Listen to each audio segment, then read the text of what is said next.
bener-bener di luar Nurul. Masa dari ruang TV, tiba-tiba dia pindah ke kamar dengan sendirinya? Kan nggak mungkin.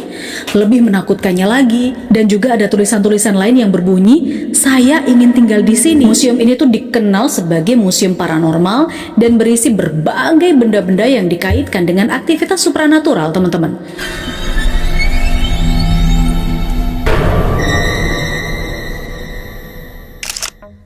Hai teman-teman, kita ketemu lagi. Kisah horor kali ini aku bakal cerita soal boneka Annabelle.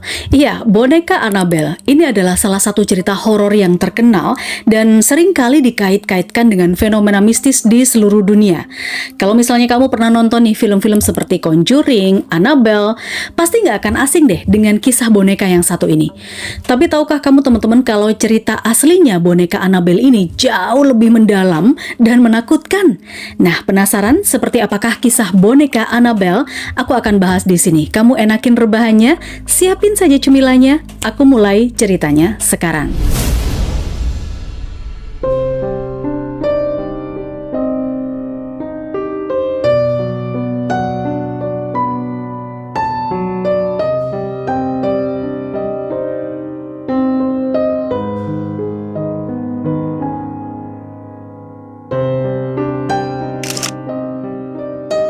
Kita awali dengan asal-usul boneka Annabelle. Teman-teman, boneka Annabelle ini adalah boneka jenis Raggedy Ann. Penampakannya kayak gini nih.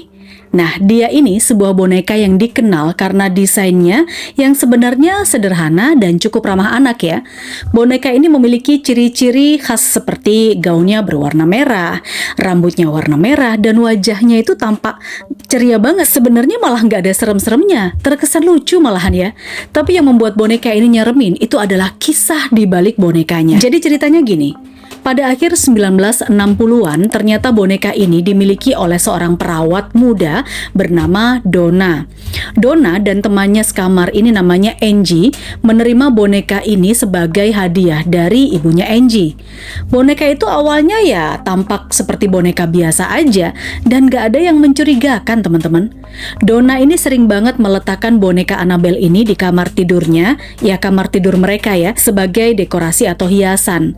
Lalu setelah beberapa waktu, keanehan mulai terjadi. Donna dan Angie itu mulai mengalami kejadian-kejadian aneh yang berkaitan dengan boneka. Mereka ini bilang kalau boneka itu sering kali bisa berpindah tempat dengan sendirinya tanpa tahu siapa yang mindah. Bahkan terkadang boneka itu ditemukan di tempat yang berbeda dari tempat mereka meninggalkan sebelumnya. Misal nih, ditaruh awalnya boneka itu duduk di depan TV. Nah, tiba-tiba aja saat mereka ini pulang dari kerja, boneka itu udah duduk di lantai dan kadang-kadang juga bersandar di kaki sofa.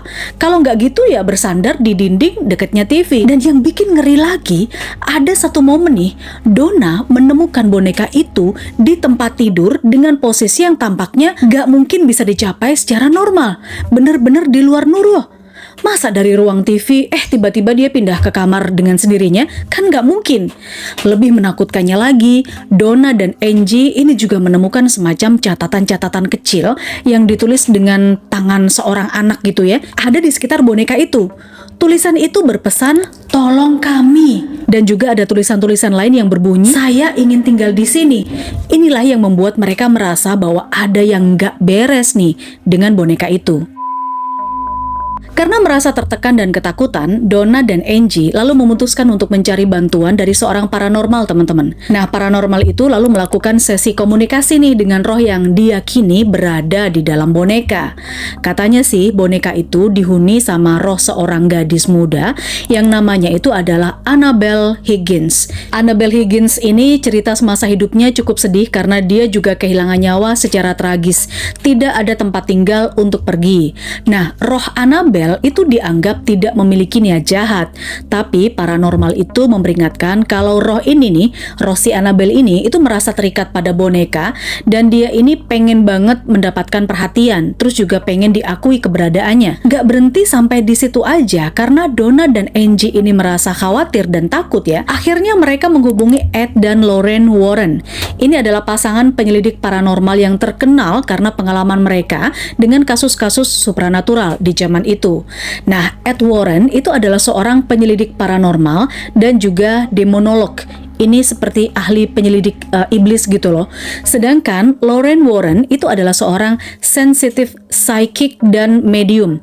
Indigo kalau orang kita bilang. Pasangan Warren ini dikenal karena investigasi mereka yang mendalam dan mereka ini sering sekali bekerja untuk mengungkap kasus-kasus yang melibatkan kekuatan jahat.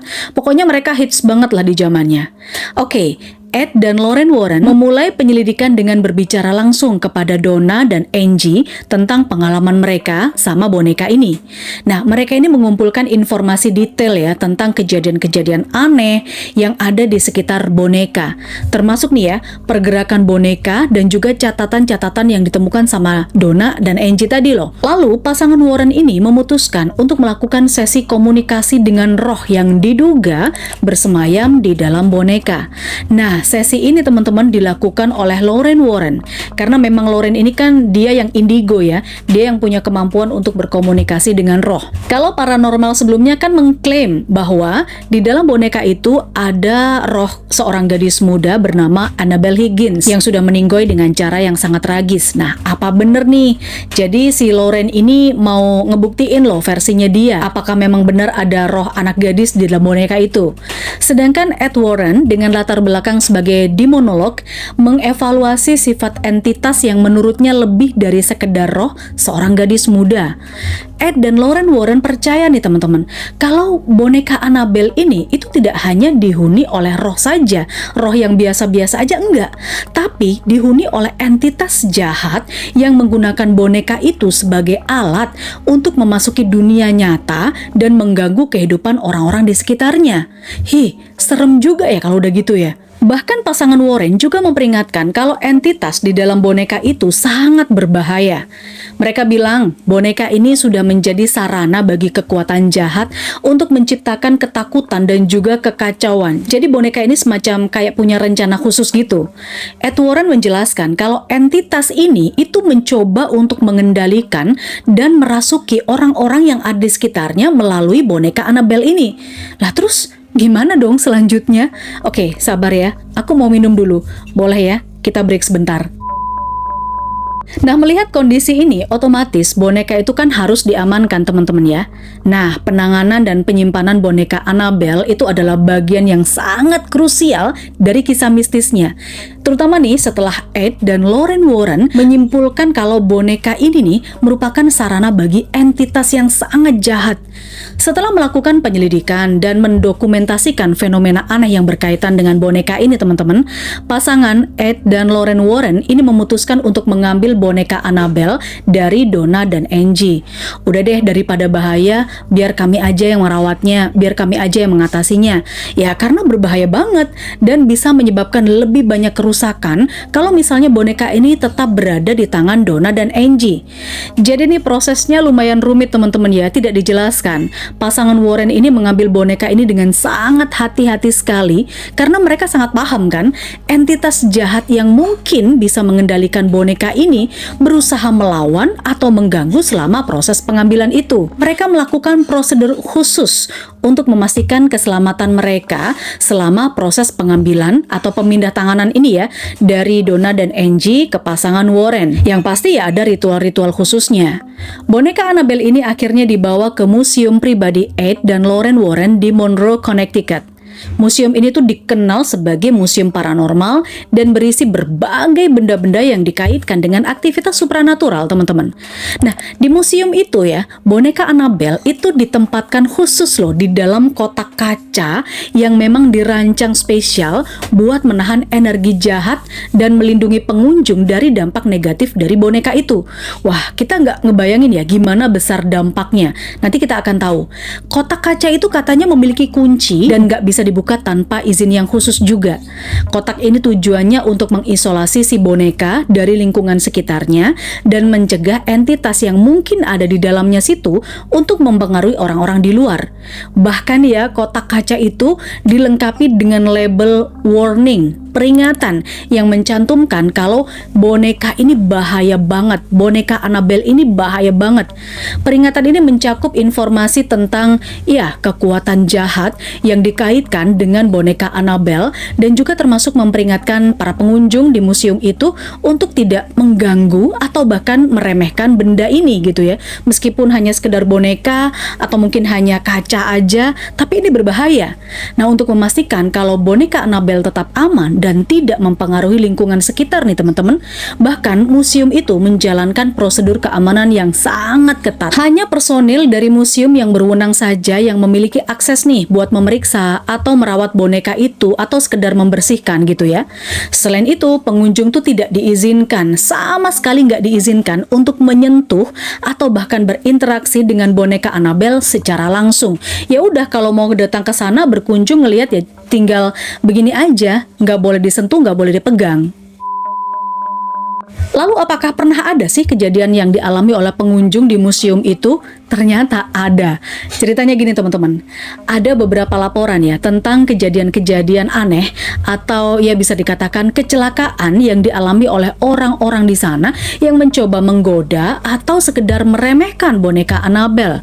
Misalnya kayak gini nih, ini ada cerita ya tentang pengunjung museum yang mengalami kecelakaan mobil itu setelah dia ini dalam hatinya meremehkan peringatan itu.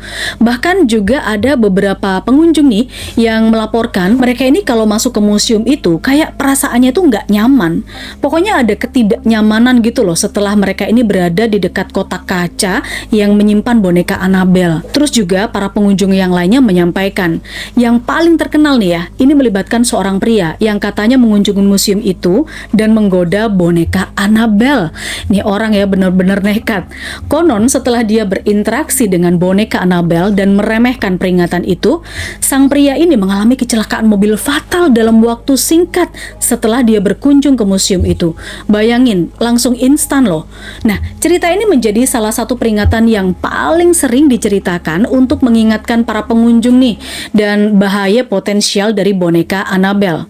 Selain itu teman-teman, ada banyak pengunjung yang lainnya yang mengatakan kalau mereka merasa nggak nyaman, tapi nggak nyamannya itu secara intens gitu loh ya, ketika mereka dekat dengan kotak kaca yang isinya Annabelle. Penggambaran dari mereka itu bukan hanya sekedar perasaan cemas, tapi juga seperti ada udara dingin atau bahkan ada rasa ketakutan yang nggak bisa dijelaskan dengan kata-kata. Ini tuh sering banget terjadi meskipun mereka nggak ngelihat langsung boneka itu atau nggak menyentuh kotaknya, itu mereka merasa udah seperti itu. Gimana coba kalau menyentuh, meremehkan, dalam hati nantangin? Aduh, nggak kebayang deh. Ada juga laporan tentang peralatan teknis, misal ada beberapa konten kreator yang datang ke sana. Kamera, perekam video, itu banyak mengalami kesalahan teknis hanya ketika berada di dekat area di mana boneka Annabelle disimpan. Mudah-mudahan ketika aku cerita ini, semua alat-alat yang aku gunakan ini nggak mengalami masalah seperti kemarin ya. Karena ada juga beberapa pengunjung museum itu yang menyampaikan kalau peralatan mereka itu tiba-tiba mati sendiri, nggak bisa berfungsi, atau bahkan menunjukkan gangguan yang nggak bisa dijelaskan saat mereka ini berusaha untuk mencoba merekam atau juga bahkan hanya memotret boneka Annabelle. Pengunjung lainnya tuh mengalami sensasi fisik yang aneh gitu, seperti ada yang sakit kepala, ada yang mual, ada yang pusing 7 keliling berputar-putar saat berada di dekat boneka Annabelle. Ini sering kali disertai seolah-olah kayak ada yang mengawasi mereka dari dalam museum itu. Pengunjung yang lain juga bilang kalau ada suara-suara yang nggak jelas asalnya dari mana, dan ada juga nih yang melihat gerakan di sekitar area boneka Annabelle disimpan. Nggak tahu gerakannya seperti apa dan bayangannya kayak apa. Beberapa bahkan mengklaim melihat bayangan bentuknya samar-samar gitu, nggak bisa dijelaskan, yang berseliweran di dekat kotak kacanya Annabelle. Kejadian-kejadian itu bukan hanya di dalam museum ternyata teman-teman. Ada cerita nih ya tentang pengunjung yang mengalami masalah setelah dia meninggalkan museum. Yaitu selain kecelakaan mobil yang tadi aku sempat ceritakan, ada beberapa pengunjung yang lainnya yang melaporkan kalau mereka itu habis berkunjung ke museum itu kayak ada kejadian aneh gitu loh yang dialami. Misalnya mereka tuh selalu sial, mereka itu selalu tidak beruntung, atau hal-hal yang lain. Ini termasuk masalah pribadi atau kesehatan yang tiba-tiba aja ketika mereka sehat-sehat saja pulang dari museum ya, setelah masuk rumah tiba-tiba mereka ini jatuh sakit, kayak gitulah. Oke, teman-teman, kisah boneka Annabelle ini memang sudah menyebar luas melalui film-film horor seperti The Conjuring dan juga Annabelle. Mungkin kalau kamu penggemar film-film horor juga nggak asing dengan film ini ya.